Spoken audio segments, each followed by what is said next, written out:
યાત્રાધામ બહુચરાજીને નગરપાલિકાનો દરજ્જો મળતા શરૂ થયો વિરોધ।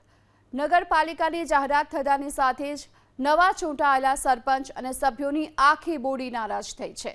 સરપંચ તરીકે અલકાબેન પટેલે 2 મહિના પહેલા જ ચાર્જ સંભાળ્યો, ત્યારે સરકારના નિર્ણય પર સરપંચે નારાજગી વ્યક્ત કરતા કહ્યું કે જો નગરપાલિકા જ બનાવી હતી તો ચૂંટણી શા માટે યોજી।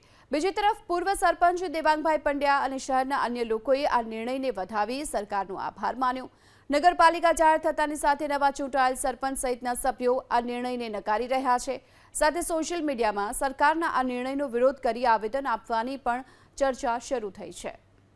તો અમને ખબર હોય તો અમે ચૂંટણીમાં લડત જ નહીં, એમ વહીવટદાર જે ભાઈઓ ચલાવતા હતા એ ભાઈઓ વહીવટદાર ચલાવી લો, તો એવી જાણ કરવી જોઈએ ને કે ભાઈ અમને 2 મહિનામાં જ અમને બહુ ખોટું લાગ્યું। એમ ફાયદો તો થાય જ, પણ અમને તો ખબર હોય તો અમે તો આ વહીવટમાં પડો તો જ નહીં ને। એમ